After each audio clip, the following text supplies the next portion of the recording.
It's Wednesday in Simpsonville, South Carolina, and I know some of you, as you watch television and you watch the news reports, say, and there sure are a lot of wicked people getting away with a lot of stuff. I want to title today's little devotion, God Knows.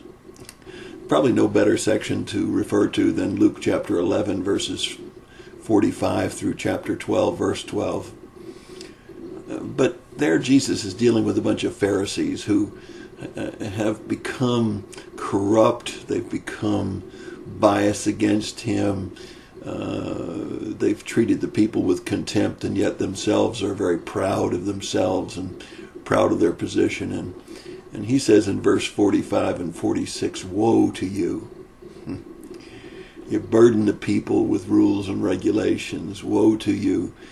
You're like whitewashed sepulchres. Woe to you, because you have made nice tombs to the prophets, but it was your very fathers that killed those prophets. You're guilty, he says. Woe to you.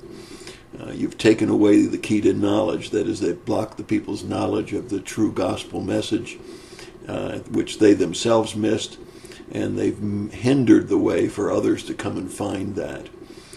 So for those pastors and preachers who are not for real, they don't believe what they're preaching, they're in it for the money, they're in it for the fame, for those that distort and twist the gospel, for those that call right wrong and wrong right, for those people that are in political offices and those people that are in social service, for those doing anything involving other people who think they're getting away with something, and maybe even you think they're getting away with something. Jesus says, woe to you. Because here's why. You see, Jesus sees the heart. He sees the motivation. He sees the corruption. And he makes it very, very clear.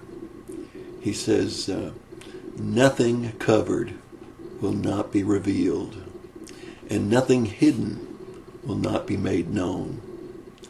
And those things that have been whispered in quiet, private places will be shouted from housetops. God knows and cares. Let me say that again to you. God knows. They may think they're getting away with it. They may even seem to get away with it here on earth. But believe me, God knows. And he has a punishment for them. You know, sometimes the punishment will come here and now through health, financial reversals, or whatever the case might be. But even if he doesn't do that here and now, one day they'll stand before him. And God knows. He knows the corrupt minds, the corrupt conditions. He knows, and he says nothing, even those things that are whispered in private places, will not be known. Those will be known. God knows and he cares. And if you don't think you're getting the recognition that you ought to get, if you think that God doesn't know and care about what's going on in your life, I want you to know in chapter 12, as he continues to tell us about how he knows our hearts, knows our motives, he says, not a sparrow, not even a sparrow, drops from the sky that he doesn't know and that doesn't care. It's not forgotten by him. And he cares much more for us than sparrows. So the next time you see corruption, do what you can to stop it, obviously.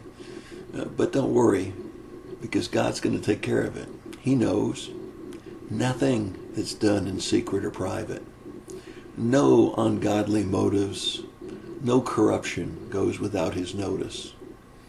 And he will, in due time, punish those who are corrupt.